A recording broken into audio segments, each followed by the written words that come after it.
Olá, amigos e amigas do Conjuntura Atual. Hoje a gente está aqui com Paulo Maneira. Bom dia, Paulo, tudo bem? Bom dia, Gabriel. Tudo tranquilo, graças a Deus.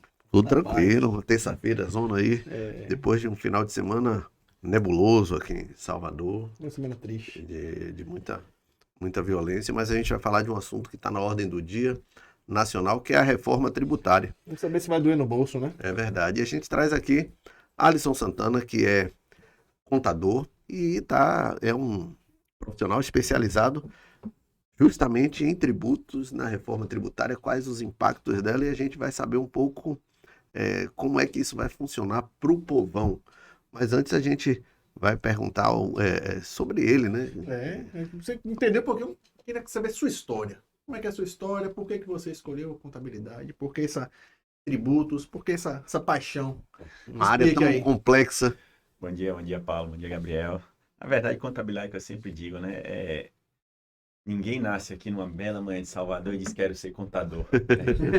Nas Bem épocas difícil. de vestibulares, que existiam vestibulares rígidos, né? Sempre ela ia aquela terceira, quarta opção, o cara fazia direito, administração, não passava, ó, vou aqui em contabilidade. Ou é uma herança hereditária, né? De família, né? Então, o pai foi contador e aquela primeira profissão, né?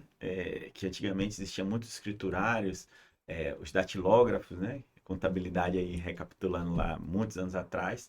Então, a primeira oportunidade de emprego é vem aqui para o meu escritório e começa a fazer os lançamentos lá, manuais. E aí isso foi perdendo um pouquinho do seu espaço durante o tempo, né? Com o avanço tecnológico. E eu, com meus 40 anos, há pouco mais de 20, eh, fui militar e saindo do militarismo, fiquei meio ali naquela fase ali, 20 anos, desempregado. Meu pai tinha um escritóriozinho, né? Uma coisa mais de, que é chamar de despachante, de regularizar contrato, alterações contratuais e cair lá de paraquedas, né? E aí sempre na época com o jornalzinho na mão, procurando emprego, mas ali dando suporte a ele. E a coisa foi passando, e aí fui Quando gostando. você viu, já Quando eu estava. vi, já estava dentro. Tenho até hoje a tatuagem do Cabo do Céu, né? Que é o símbolo da contabilidade.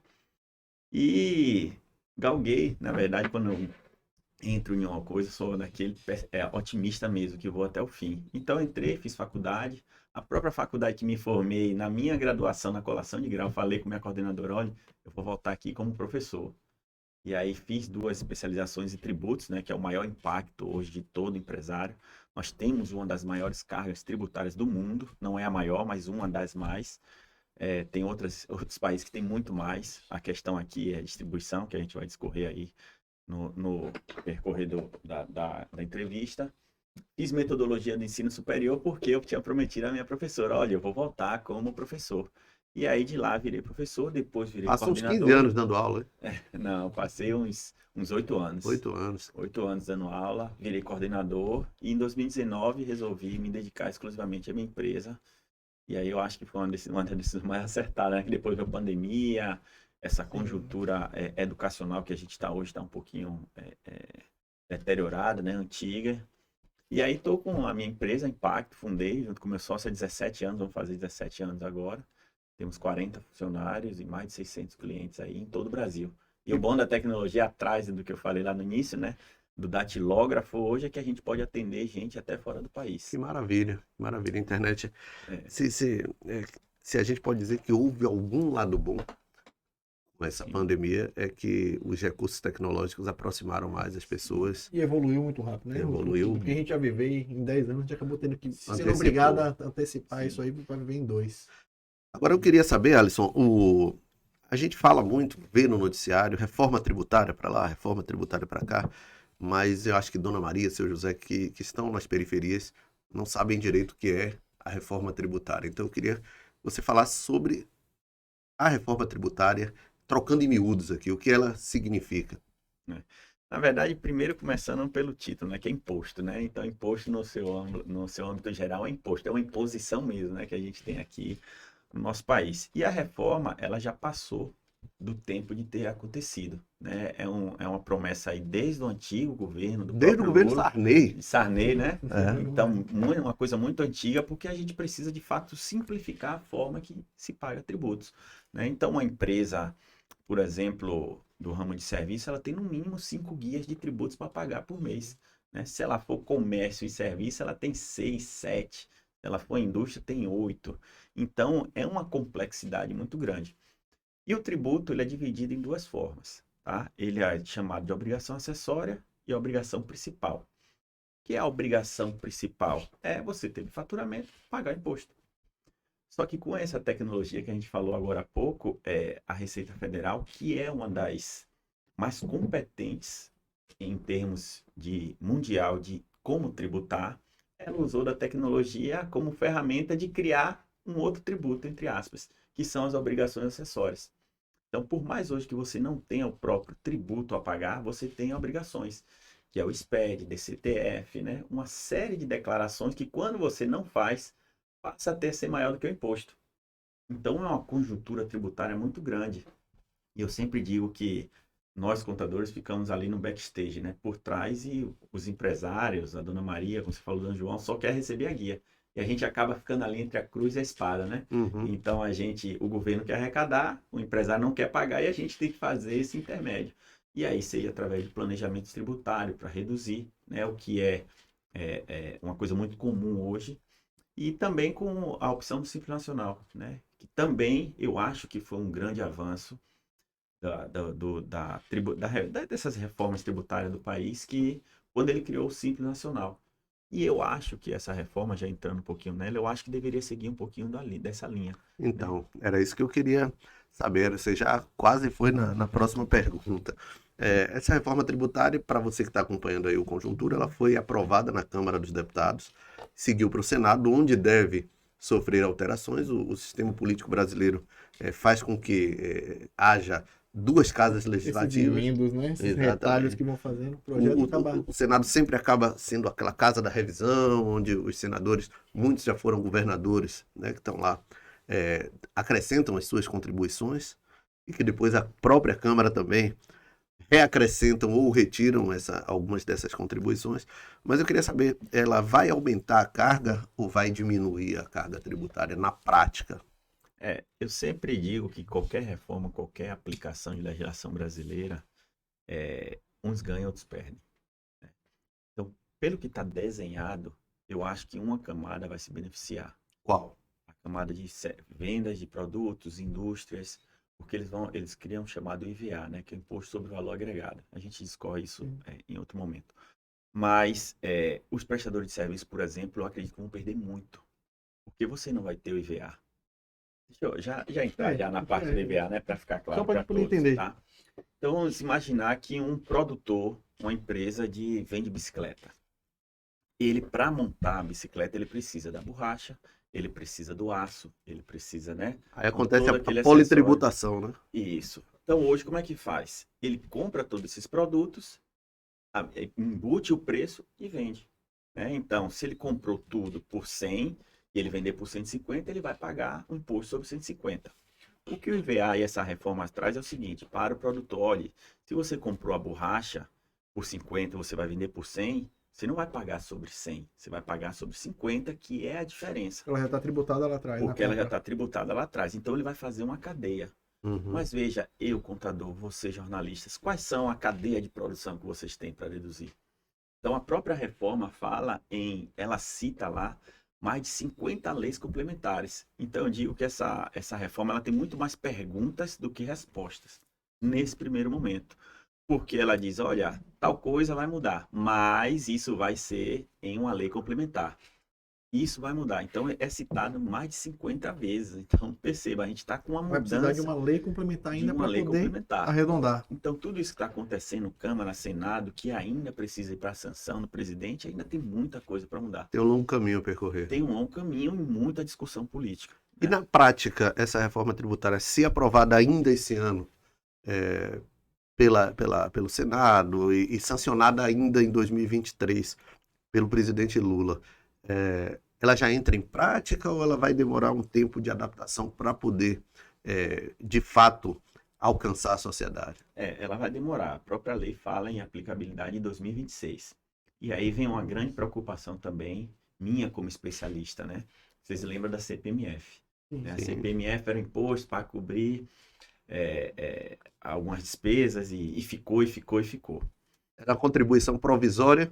E o P mudou de provisório para permanente. Permanente, exatamente.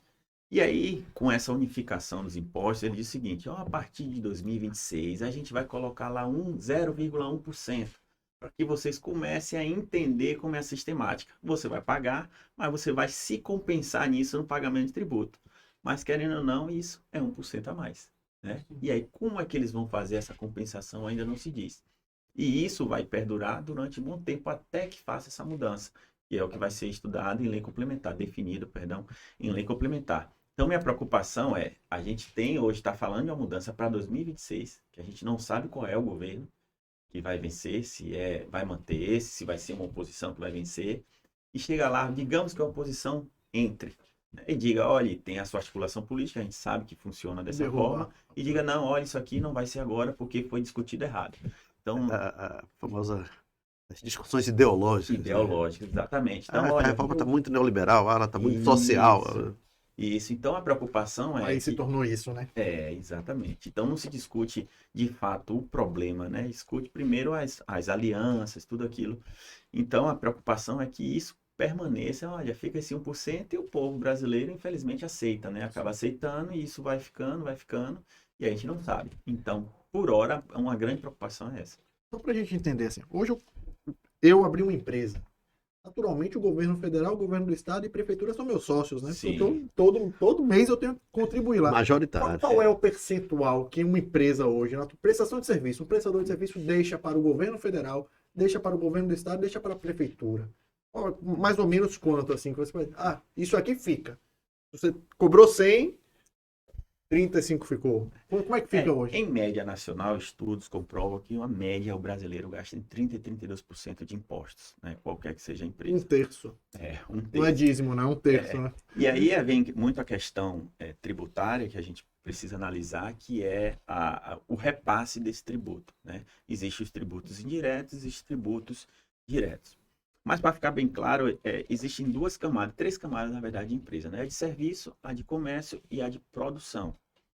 E aí depende muito do que você vai optar em termos de regime tributário, porque nós temos três: o Simples Nacional, o lucro presumido e o lucro real. Isso é preponderante para saber a sua carga tributária. Então, em tese, hoje, abrir uma empresa hoje, vamos abrir aqui uma empresa de jornalismo, notícia, uma empresa de contabilidade. Você tem, no mínimo, 6 tributos. E também uma taxa, né? Tributo é diferente de taxa. Taxa, na verdade, é uma espécie de tributo. Então, todas as nossas residências, por exemplo, têm IPTU, né? As empresas aqui em Salvador chama-se TFF, Taxa de Fiscalização e Funcionamento. E se você não leva em consideração e você não observa o KNAI que você vai colocar, você pode, né, elevar muito a sua carga tributária e o KNAI ficar inviável. Então, você tem essa taxa municipal. Quando você vai abrir a empresa também, você tem o TVL, que é outra taxa, a taxa de viabilidade e localização. Então, só aí a gente está falando de uma empresa, nesse ramo que a gente disse aqui, mais ou menos R$2.000 ano, né? O TVL, a depender, você paga uma vez só, a TFF é anual. E além disso, você tem ISS, PIS, COFINS, contribuição social e imposto de renda. Esses dois últimos, inclusive, não estão sendo citados na reforma tributária. E eu queria saber justamente isso, Alisson. Impostos como o ICMS, o IBS vão ser impactados dentro dessa reforma tributária? Sim. A gente tem aí o IBS, né, que é o Imposto sobre Bens e Serviços, que ele vai unir o ICMS e o ISS, e isso também é uma grande questão que eu acho que vai ter muita discussão, né, porque percebam, a gente vai ter aí uma unificação de impostos. Quem vai recolher esse imposto vai para o federal, e depois o federal faz a distribuição. Então, hoje, em tese... Na verdade, o federal pega e vai distribuir. Então, eu como estado e município, deixo de ter aquela fonte de receita minha. É minha, Sim, na verdade. Mas primeiro ela vai passar por uma distribuição. Então, o IBS ele vem para juntar o ICMS e o ISS, que são os impostos municipais e estaduais, respectivamente. Os municípios sofrendo cada vez mais. Isso. E aí, com o próprio IVA, e aí tem uma grande mudança também na legislação, que é o seguinte: hoje a gente tem uma guerra fiscal, né? Então, olha, quem aqui presta serviço, por exemplo, ali em Lauro de Freitas, né? A depender da sua atividade, o tributo é devido no local onde você presta serviço. Mas algumas prefeituras entendem que você, por estar aqui, o tributo é devido por aqui. Então, Uhum. vários empresários, eu acho que muitos já passaram por Lauro isso. de Freitas, inclusive, fez uma mini guerra fiscal com Salvador para Isso. atrair empresas de serviço, empresas de menor porte, né? Exatamente. E o que a reforma traz é que você vai ser, atributo vai ficar onde você presta o serviço. Hum. Então, percebam, se eu presto muito serviço em Lauro de Freitas e estou aqui em Salvador, o que é que a prefeitura de Salvador vai deixar de arrecadar? Né? Uhum. Então vai ser as prefeituras vão ter que se modelar muito para se tornar atrativas, né? Olha, venha, preste o serviço aqui para eu poder ter essa arrecadação. Você falou que o prestador de serviço vai acabar tributando mais. Existe uma prática muito comum no mercado de prestador de serviços. Comunicação principalmente, que é, eu vou fazer um MEI, em vez de ser contratado, o cara recebe via MEI. Uhum. Isso acaba gerando uma bitributação. O cara paga enquanto MEI e a empresa vai acabar pagando aquele imposto. Como é que isso vai funcionar? Isso vai acabar por conta da nova reforma? Como é que isso vai ser? O microempreendedor primeiro que é um planejamento tributário, vamos dizer assim, né? Algumas atividades de profissional intelecto não pode ser MEI. Então, se é profissão regulamentada, como jornalista, contador, advogados, eles não podem optar pelo microempreendedor, ser microempreendedor. Mas alguns fazem, porque eles É uma dizem, olha, prática. eu vou botar uma Quase atividade todos. aqui, É. minha empresa não é auditada, o meu cliente não é auditado, eu vou fazer aqui um MEI O e... empregador fala, você vai ganhar tanto se você vier pela carteira, e se você vai ganhar isso, mais isso se você vier como MEI. Naturalmente, o cara vai escolher o que causa o vai menor pagar melhor. tributo. Nessa reforma, o MEI e o Simples Nacional não estão abrangidos, embora lá na legislação diga, olha, vai existir uma lei complementar para modificar o Simples Nacional também. Porque o Simples, antes de entrar na resposta à sua pergunta, tudo que eu falei dessas empresas aqui, desses 5, 6 impostos, tem um Simples Nacional que veio e unificou tudo em uma única guia e reduzindo a carga tributária. Então, essa mesma empresa que a gente falou aqui de 5 tributos, ele paga em média 16, 17% de impostos. Se ele optar pelo Simples Nacional, que tem um limite de faturamento, ele acaba começando a pagar 6. Então, você já tem aí uma vantagem de 10, 11%. Começa com 6 e vai tributando conforme Isso. vai crescendo. À medida que você vai faturando, você vai aumentando o seu tributo. E aí, com a reforma, qual vai ser o impacto disso? Ele vai dizer o seguinte, olha, em média, estudos estão comprovando isso, estudo preliminar é 25%. Se você não for Simples Nacional. Então, se você hoje não é Simples Nacional, paga 16%, você vai sair 16 para 25%.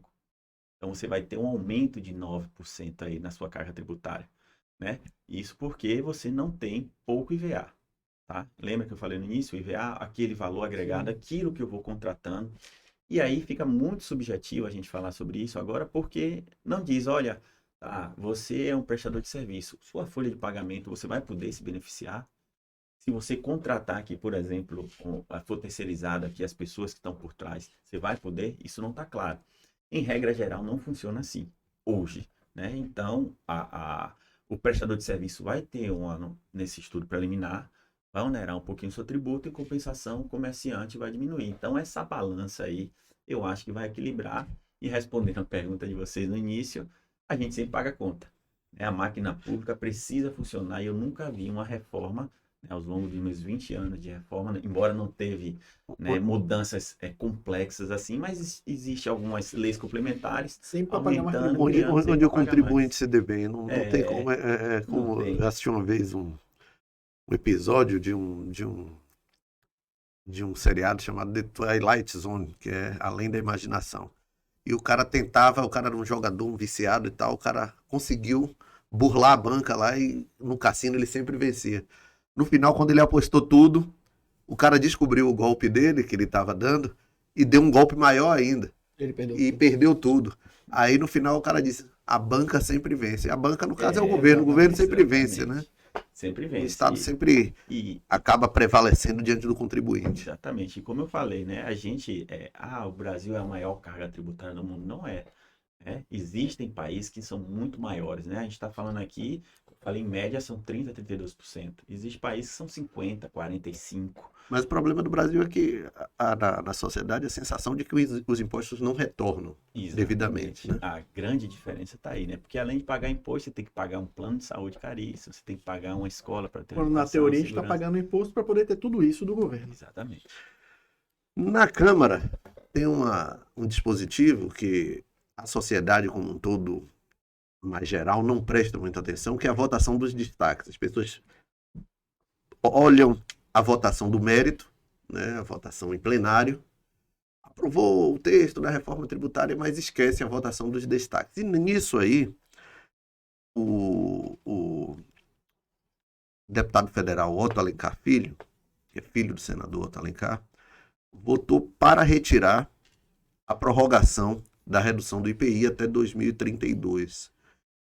E no meio disso, a Bahia está em ampla negociação para a atração de uma montadora chinesa para ocupar aquela planta que foi da Ford em Camaçari.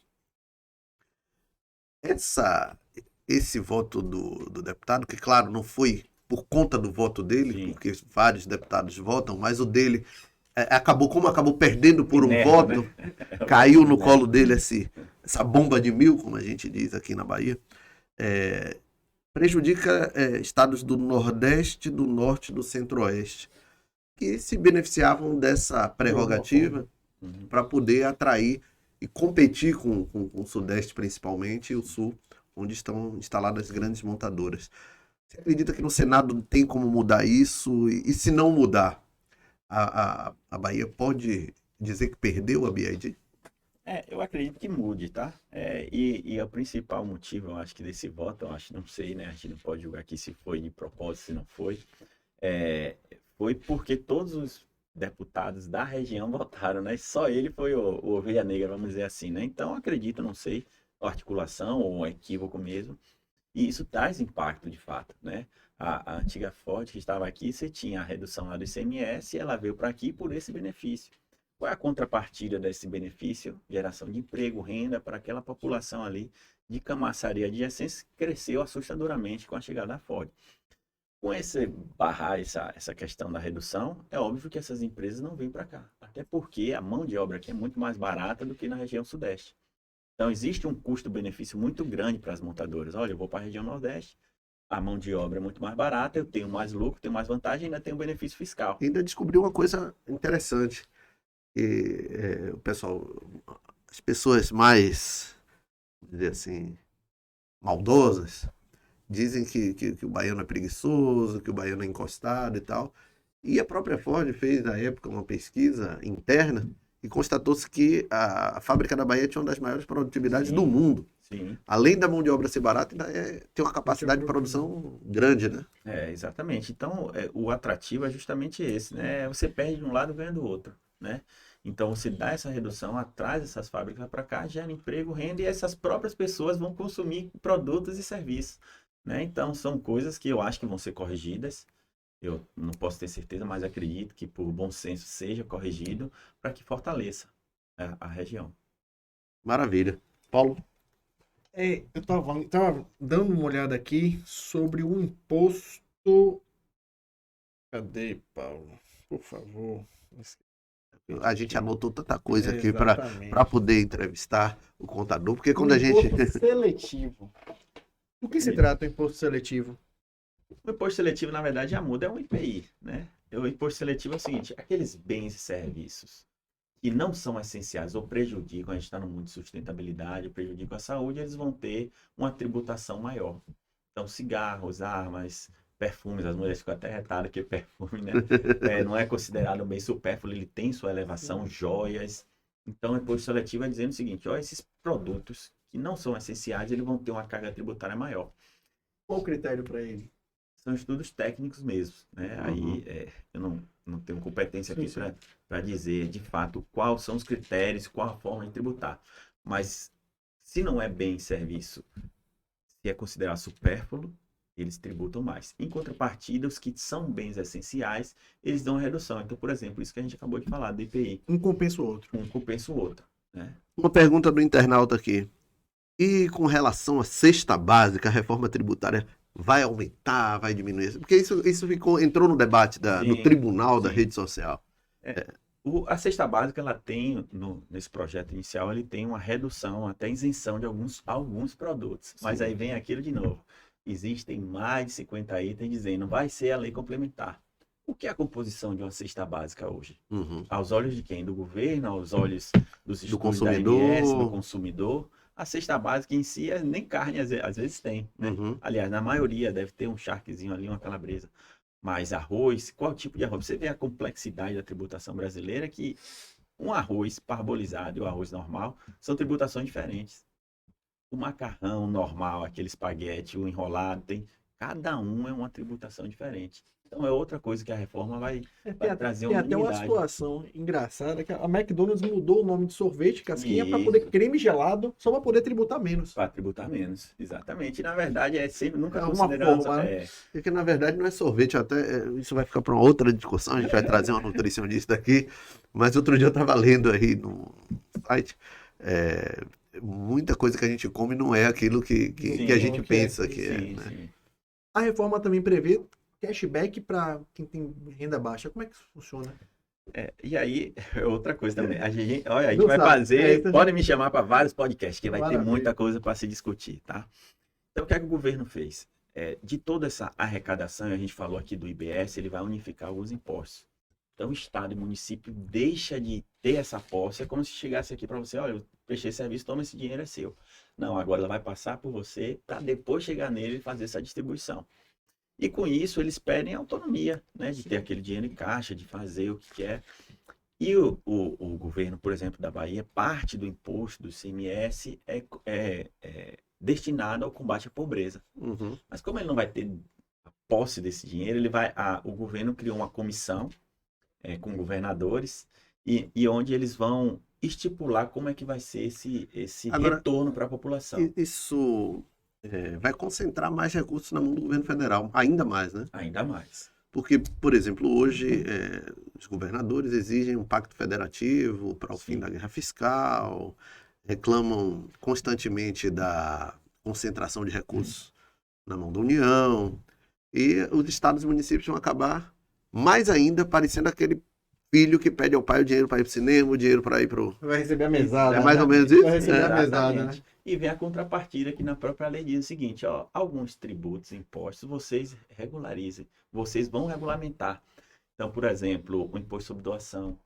A gente tem um limite hoje de 3,5, mas ele diz o seguinte: olha, pode legislar sobre isso. Então, você acha que a prefeitura vai manter os 3,5 ou vai aumentar? Vai dar uma dentada forte, né? O IPVA, por Aí exemplo, a aqui... prefeitura vai acabar aumentando o imposto dela que vem direto. Exatamente, o que vem Para poder direto. se sustentar. Para poder se sustentar. O IPVA, por exemplo, aqui, quem tem lanche aqui na Bahia, em 2026, a partir de 2026, se prepare que você vai começar a pagar, Uhum. né? E engraçado que o IPVA é um imposto que ele é destinado a melhorias, né? Então, Uhum. se você paga o IPVA para melhorar as estradas, Sim. agora imagine você o IPVA do mar, vai melhorar o que no mar? E aí a controvérsia, Alisson. O cara pode. Aí eu posso falar até, porque eu fiz parte na época da construção do Prodetur, um programa do Banco Interamericano de Desenvolvimento, que previa a construção de marinas, de atracadouros na Baía de Todos os Santos. Isso a Secretaria de Turismo tem executado esse movimento. Agora, você falou aí, citou o exemplo da lancha. Jatinho, essas coisas também vai ter IPVA? Também vai começar a pagar IPVA. Lanchas, jatinhos, Jet ski. Não pagavam. não pagavam. Né? Só se fosse para comercialização. Aqueles de produtores, eles pagavam. Agora, o para bem lazer, por exemplo, vai começar a pagar. Então, foi isso que a lei disse. Olha, eu tiro de você, mas faça como você quiser. Eu Né? vou te dar uma compensação ali. vou te dar uma Fique compensação. tranquilo. Que Exatamente. Agora, Então, será que vai ser suficiente essa compensação?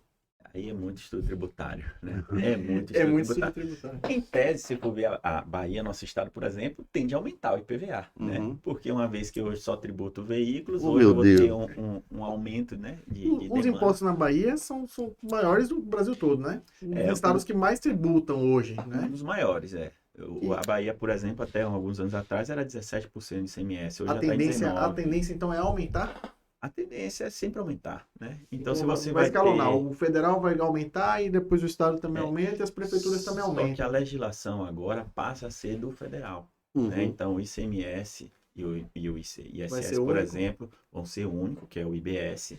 Então, você vai ter uma única tributação sobre ele, legislado em uma única legislação, porque hoje o que acontece também com o ICMS, eu acho que isso era importante que acontecesse, olha, cada estado legisla de uma coisa, de uma forma, cada um tem uma legislação, cada Sim. produto tem... Vamos unificar tudo isso.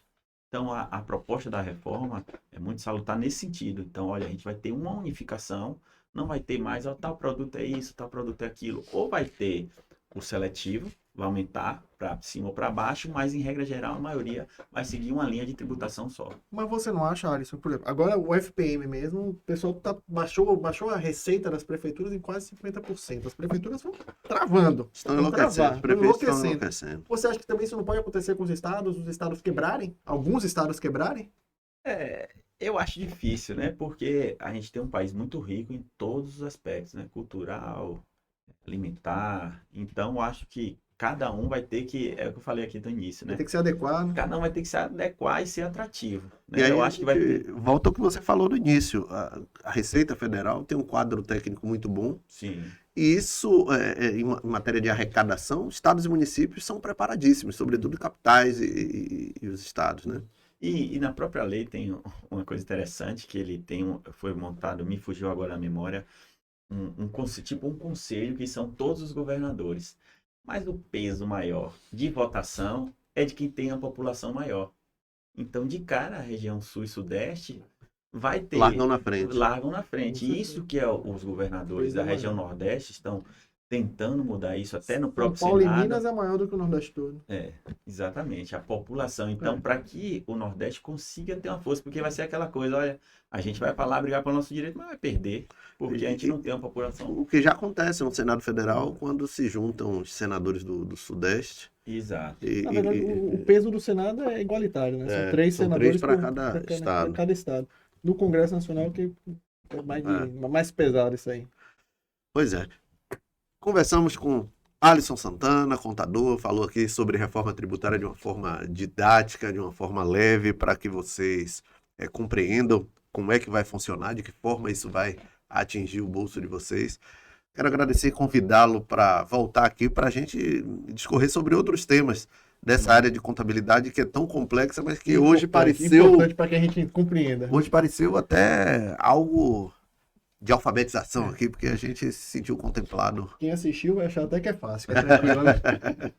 Obrigado, Alisson, pela obrigado presença. Vocês pelo convite. Deixa aí seu contato de rede social, da sua empresa aí, para que quem estiver precisando de um contador dos bons aí. Vamos nessa. A rede social é @Impacto Contabilidade. A gente tem agora, fazer só uma propagandazinha aqui, já que você aproveitou, né? A gente criou agora em 2020 uma heroína, né? Que a gente chama PAN, que é uma negra. A gente defende muito a causa de equidade racial, então uma negra, uma super-herói, onde ela tem histórias do dia a dia de empresários e a gente acaba transformando isso em uma resolução prática, né? Então, quem for nas redes sociais, não deixe de ver, a gente vai criar o primeiro gibi do empresário com a super-herói. Então segue lá, Impacto Contabilidade. O meu é o Alisson, contador. Alisson com S só. Alisson com S só. Alisson. E muito obrigado a vocês pelo convite. Maravilha, muito obrigado. Paulo, até a próxima. Semana que vem a gente está de volta aqui. Não, quinta-feira a gente tem aqui entrevista com o ex-prefeito de Salvador, ACM Neto, em conjunto com o blog do Valente. Né? O ACM Neto vai falar sobre o futuro político dele, fazer uma avaliação do que foi a última eleição e vai estar imperdível também esse programa. Paulo, até mais. E a você, siga aí, ative as notificações, compartilhe esse link com a galera. Tudo sobre reforma tributária a gente falou hoje aqui de uma forma muito didática, muito leve. Um grande abraço para você e até a próxima.